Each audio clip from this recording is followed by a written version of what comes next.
AITA for not wanting to forgive my parents who used to be amazing because of one mistake they made in the past.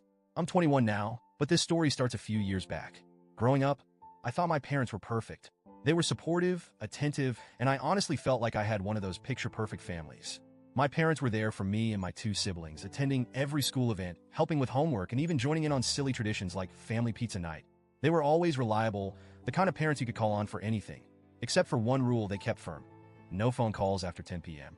From as far back as I can remember, every night at 10 p.m. sharp, both of their phones would go on, do not disturb. They said it was their time to unwind, to escape the demands of work and parenting for a few hours.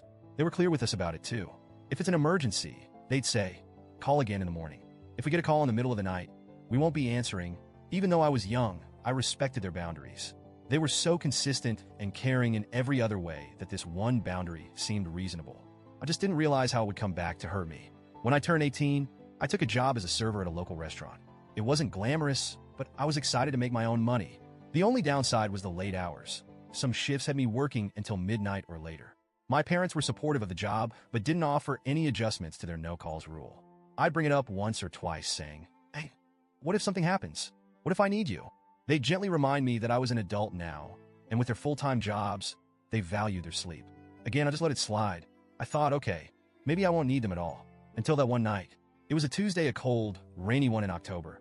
I was wrapping up a shift, exhausted but excited to finally be heading home. As I drove, the rain started coming down harder, turning the road slick.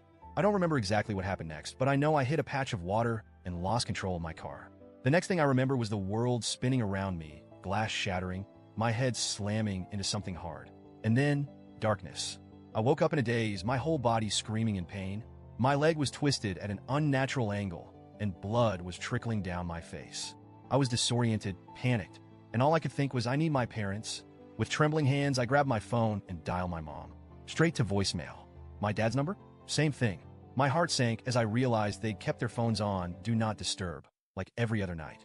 Desperation took over, and I called them over and over, hoping that, just this once, they'd feel something, anything, and pick up. But they didn't. I felt this overwhelming sense of abandonment right then. Here I was alone in the middle of a terrifying night, needing the people who promised to always be there. I needed them, but they weren't coming. In a fog of pain and panic, I managed to call my grandparents. Thank God, they picked up. They came to the hospital as fast as they could, and they even tried to contact my parents. But, as expected, they couldn't reach them either. By the time my parents finally saw the calls, I was already out of surgery. They arrived at the hospital around 7 a.m., visibly shaken and devastated by what had happened. But, to me, it felt like they were too late. They hadn't been there when I needed them most.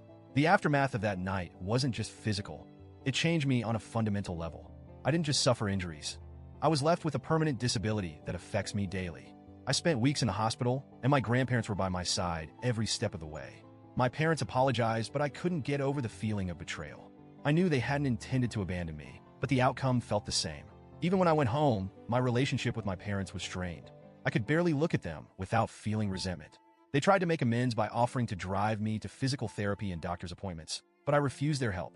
I leaned on my grandparents instead, who continued to be there for me. My parents didn't understand why I wouldn't let them help, but I couldn't bring myself to let them in again.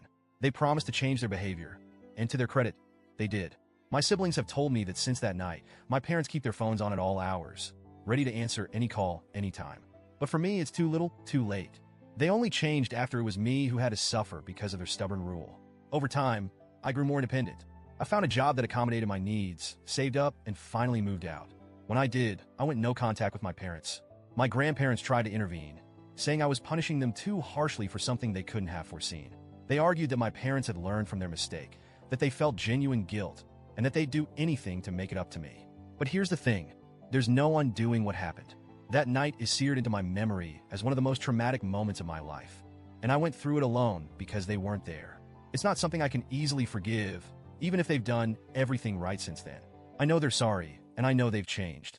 But part of me feels like I'm still the abandoned girl in that wrecked car, alone and terrified, while the two people I depended on were peacefully asleep. I know my decision to go no contact has hurt my grandparents, and I feel guilty about that. They've been my rock, and I hate disappointing them. But they don't understand what it's like to feel so utterly alone and abandoned by the people who are supposed to love you unconditionally.